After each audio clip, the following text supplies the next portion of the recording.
하나님께서 우리에게 주신 오늘의 말씀은 창세기 28장 10절부터 19절까지 제가 읽어 드리겠습니다. 야곱이 브엘사바에서 떠나 하란으로 향하여 가더니 한 곳에 이르러는 해가 진지라 거기서 유숙하려고 그곳에 한 돌을 가져다가 베개로 삼고 거기 누워 자더니 꿈에 본즉 사닥다리가 땅 위에 서 있는데 그 꼭대기가 하늘에 닿았고 또 본즉 하나님의 사자들이 그 위에서 오르락 내리락 하고 또 본즉 여호와께서 그 위에 서서 이르시되 나는 여호와니 너의 조부 아브라함의 하나님이요 이삭의 하나님이라. 내가 누워있는 땅을 내가 너와 내 자손에게 주리니 내 자손이 땅의 티끌같이 되어 내가 서쪽과 동쪽과 북쪽과 남쪽으로 퍼져 나갈지며 땅의 모든 족속이 너와 내 자손으로 말미암아 복을 받으리라. 내가 너와 함께 있어 내가 어디로 가든지 너를 지키며 너를 이끌어 이 땅으로 돌아오게 할지라. 내가 너에게 허락한 것을 다 이루기까지 너를 떠나지 아니하리라 하신지라. 야곱이 잠이 깨어 이르되 여호와께서 과연 여기 계시거늘 내가 알지 못하였도다. 이에 두려워하여 이르되 두렵도다. 이곳이여 이것은 다름 아닌 하나님의 집이요 이는 하늘의 문이로다 하고 야곱이 아침에 일찍 일어나 베개로 삼았던 돌을 가져다가 기둥으로 세우고 그 위에 기름을 붓고 그곳 이름을 베델이라 하였더라. 이 성의 옛 이름은 루스더라. 아멘. 오늘 본문은 파란만장한 인생을 살았던 야곱의 이야기입니다. 야곱의 인생 중에서 가장 큰 사건인 베델 언약 사건을 기록하고 있습니다. 성경에서 정말 이해하기 힘든 인생을 살았던 믿음의 사람을 꼽으라면은 아마도 이 야곱이 아닌가 생각합니다. 이삭의 쌍둥이 아들로 태어난 야곱은 형 에서의 발꿈치를 붙들고 태어난 쌍둥이 둘째 아들입니다. 에서와 야곱은 쌍둥이 형제로서 태어났지만은 그 두 사람의 성품이나 성격은 너무나 달랐습니다. 형 에서는 남자답게 모험을 좋아하고 바깥에 나다니는 것을 좋아해서 사냥꾼이 되었고, 동생 야곱은 늘 조용하고 차분하게 집에서만 지내는 스타일이었습니다. 이러한 두 사람의 대조적인 성격과 스타일로 인해 형 에서는 하나님의 언약과 장자권 등에 대해서는 관심이 없고 오직 밖에서 사냥하는 것을 즐겨했습니다. 그리고 동생 야곱은 늘 집에서 지내다 보니까 어머니로부터 영적인 축복이 무엇인지를 알고 그것을 얻으려고 부단히 노력했던 사람입니다. 사냥에서 돌아온 형 에서가 허기진 배를 채우기 위해 팥죽 한 그릇에 장자의 명분을 동생 야곱에게 팔고 맙니다. 야곱은 허기진 에서의 급박한 형편을 이용해서 마치 도둑질하듯 장자의 명분을 팥죽 한 그릇으로 얻게 됩니다. 허기진 에서의 급박한 형편을 이용하여 장자의 명분을 탈취한 야곱의 행위는 비난받아 마땅한 행동입니다. 팥죽 한 그릇으로 형 에서로부터 장자의 명분을 탈취한 야곱은 결국 아버지의 눈까지 속이며 형 에서가 받아야 할 장자의 축복을 가로채기에 이릅니다. 육적으로 보면은 야곱은 사기꾼이요 눈속임을 잘하는 강교한 사람이라고 할 수 있습니다.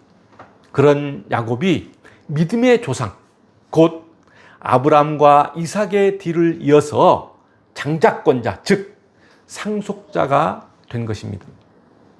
성경에서 장자권자가 된다는 것은 그것은 곧 예수 그리스도의 족보에 올라간다는 얘기입니다. 다시 말하면 예수님의 조상이 됨을 의미합니다.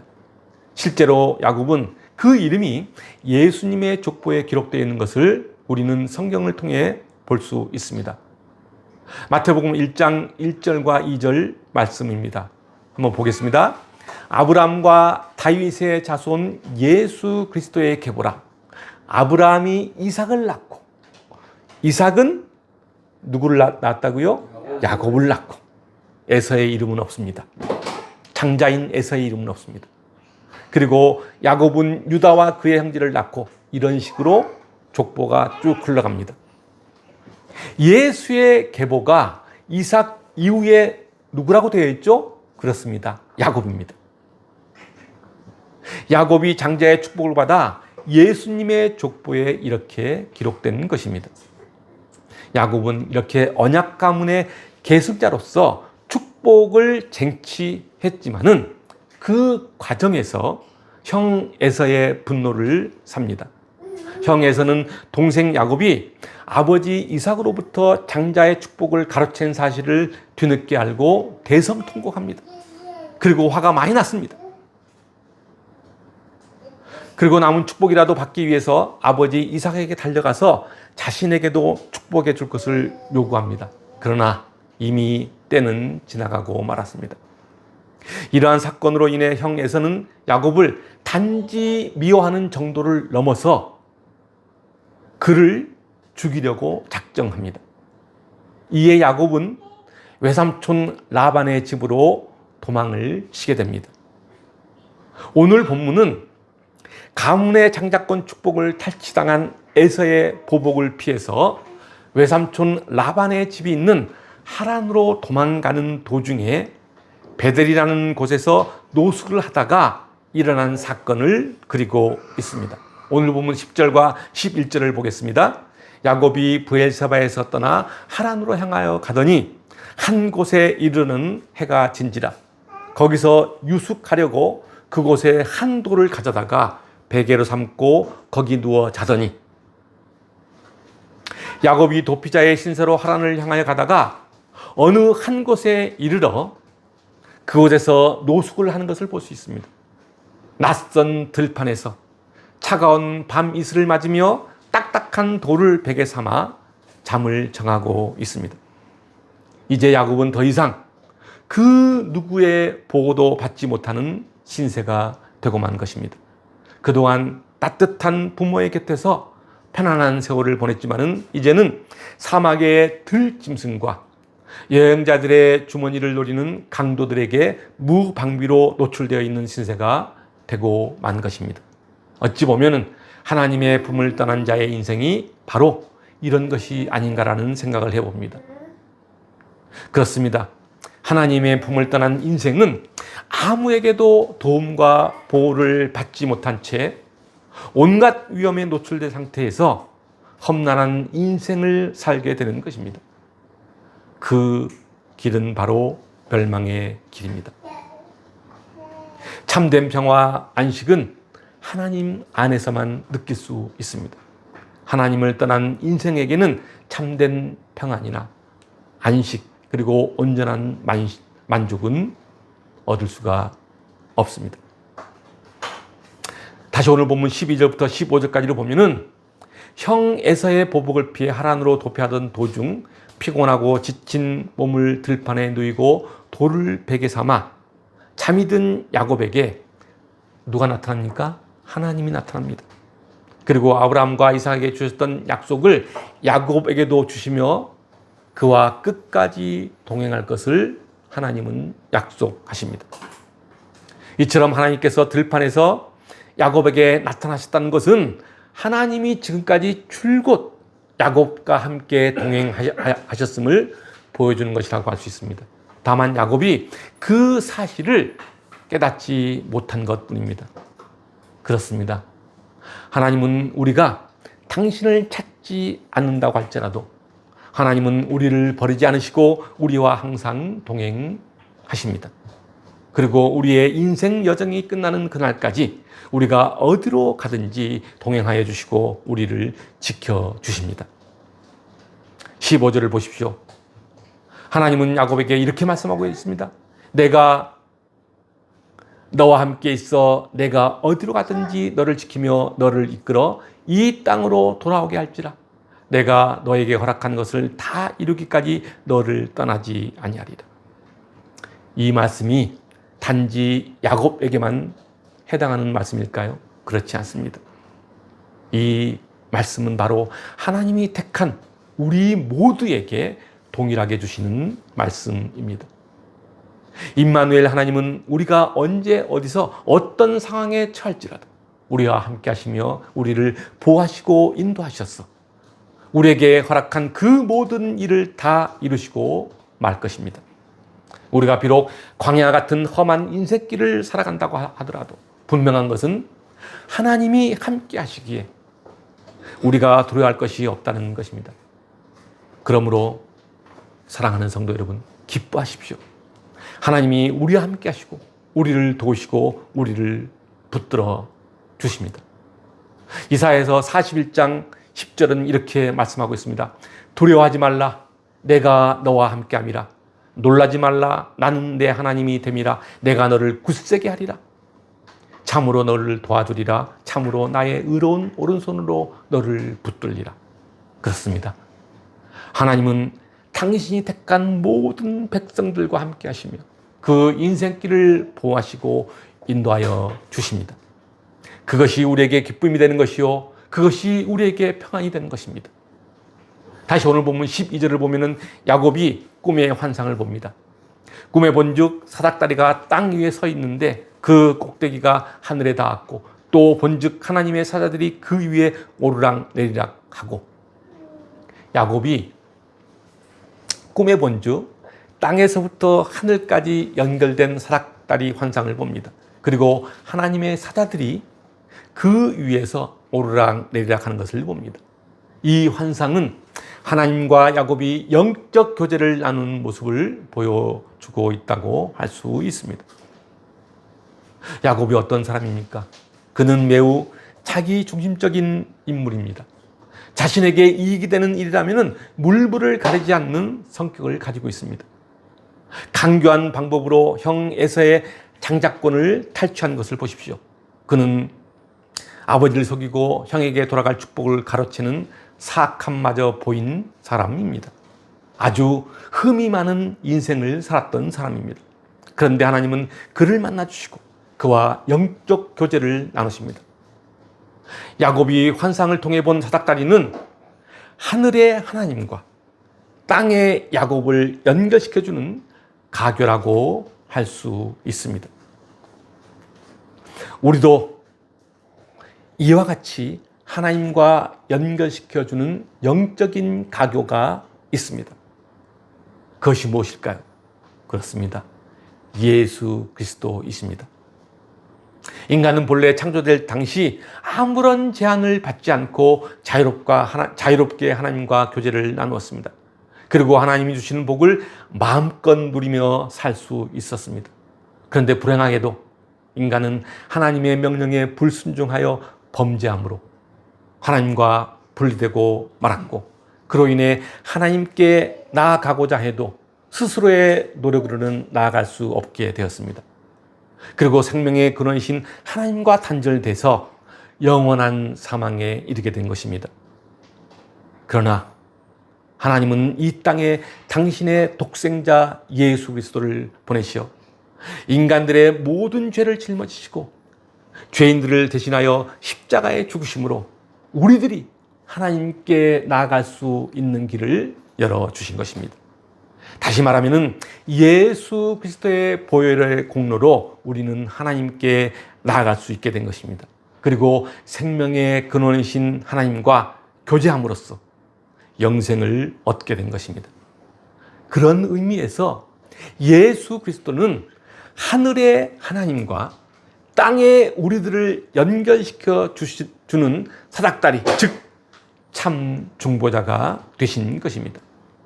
그래서 디모데전서 2장 5절에서는 이렇게 고백하고 있습니다. 하나님은 한 분이시요 또 하나님과 사람 사이의 중보자도 한 분이시니 곧 사람이신 그리스도 예수라. 그렇습니다. 예수 그리스도는 하나님과 우리 사이를 연결해 주는 영적인 가교라고 할 수 있습니다. 13절부터 15절까지를 보면은 하나님은 낯선 들판에서 잠을 자고 있는 야곱에게 환상 중에 나타나셔서 과거 아브라함과 이삭에게 주셨던 가나안 땅과 후손에 대한 약속을 주십니다. 이 말씀을 가만히 들여다보면은 한 가지 놀라운 사실을 우리는 발견할 수 있습니다. 하나님이 먼저 말씀하시고 하나님이 먼저 우리와 함께 하신다고 말하고 있다는 사실입니다. 그러니까 여기서 중요한 것은 하나님이 야곱을 선택하셨다는 사실입니다. 한번 보십시오. 야곱이 어떤 사람입니까? 야곱의 행위나 그의 모든 모습을 볼 때 그는 어떤 인물이었습니까?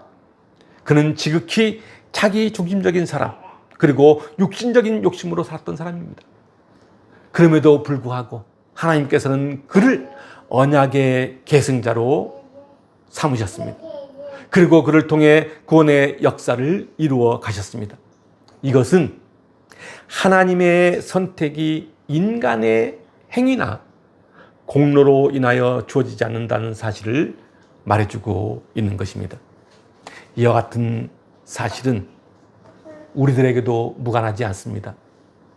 하나님은 당신이 택한 백성들에 대해서는 그 인생 여정이 끝나는 그날까지 그가 어디로 행하든지 동행하시고 지켜주시는 임마누엘의 하나님이라는 사실입니다.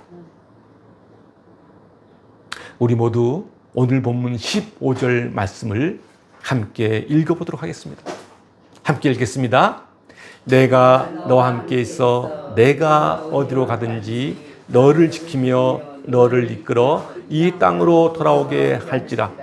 내가 너에게 허락한 것을 다 이루기까지 너를 떠나지 아니하리라 하신지라. 그렇습니다. 이 말씀은 단지 야곱에게만 하시는 말씀이 아닙니다. 이 말씀을 읽는 우리 모두에게 주시는 하나님의 약속입니다. 이것은 바로 하나님이 택한 백성인 우리 성도들에게도 동일하게 주시는 약속의 말씀인 것입니다. 이 약속의 말씀대로 하나님은 우리가 어떠한 상황에 처하든지, 그리고 우리가 하나님을 잠시 있는 그 순간에도 하나님은 우리와 함께 하셔서 우리를 인도하시고 보호하시며 그가 우리에게 허락하신 모든 일을 다 이루실 것입니다. 그러므로 사랑하는 성도 여러분, 비록 위험한 광야 같은 인생길을 가는 우리이지만은 염려하지 마십시오. 임마누엘 하나님이 우리와 함께 하십니다. 성령 하나님께서 우리 안에 계셔서 우리의 삶을 인도하고 계심을 믿으시기 바랍니다. 이 믿음만 있다면은 우리는 모든 것을 능히 이겨낼 수 있습니다. 우리 모두는 흠이 많은 인생들입니다. 그래서 때로는 낙담하며 살기도 하고 절망 속에서 갈피를 잡지 못하고 헤맬 때가 종종 있습니다. 그러나 하나님은 결코 먼데 계신 분이 아닙니다. 하나님은 바로 우리 곁에서 우리와 친히 동행하고 계십니다. 임마누엘 하나님이십니다. 우리가 매 순간 승리하는 삶을 살지 못하고 기뻐하지 못하는 것은 이 사실을 알지 못하기 때문입니다. 사랑하는 성도 여러분, 무엇보다도 먼저 하나님이 나와 함께 하신다는 사실을 믿으시기 바랍니다. 그래서 날마다 하나님과 영적 교제를 나누는 삶을 사시길 바랍니다. 그럴 때 우리는 참 기쁨과 참 행복이 넘치는 인생을 살 수 있습니다. 오늘 보면 16절을 보면은 환상 중에 하나님의 위로와 약속을 받고 꿈에서 깬 야곱이 이렇게 고백하고 있는 것을 볼 수 있습니다. 16절입니다. 야곱이 잠이 깨어 이르되 여호와께서 과연 여기 계시거늘 내가 알지 못했다고 고백합니다. 이 말이 무슨 뜻일까요? 그렇습니다. 편안하게 생활할 때는 하나님의 손길을 느끼지 못했지만은 도망자 신세, 고난의 신세로 낯선 들판에 있을 때 비로소 하나님을 인식하게 되었다는 말입니다. 한마디로 인생의 고난 가운데서 하나님의 손길을 느꼈다는 이야기입니다. 오늘 본문은 야곱이 브엘세바를 떠나 하란으로 가는 장면을 그리고 있습니다. 그리고 지금은 여기 그 중간인 베델에 있습니다. 야곱은 그곳에서 하나님을 만납니다. 하나님을 만난 곳 베델입니다. 18절과 19절 말씀입니다. 야곱이 아침에 일찍 일어나 베개로 삼았던 돌을 가져다가 기둥으로 세우고 그 위에 기름을 붓고 그곳 이름을 뭐라고요? 베델이라 하였더라. 야곱이 하나님을 만난 장소가 어디죠? 베델입니다. 그렇습니다. 흠 많은 인생, 흠 많은 야곱을 하나님이 베델이라는 곳에서 만나 주신 것입니다. 야곱이 있는 그것으로 하나님이 찾아오셨던 것입니다. 그리고 하나님은 그의 인생을 바꾸어 놓았습니다. 하나님을 만나 야곱은 달라진 것입니다. 베델은 하나님의 임재를 체험하고 하나님을 만난 장소를 말합니다. 하나님의 숨결에 살아 숨쉬는 곳이 바로 베델입니다. 사랑하는 성도 여러분, 여러분 모두가 하나님의 숨결이 살아 숨쉬고 신앙의 숨결에 살아 숨쉬는 베델에서 하나님을 만나시기 바랍니다. 그래서 여러분 모두가 하나님의 은혜와 축복을 누리는 아름다운 인생이 되시길 주님의 이름으로 축복합니다. 기도하겠습니다.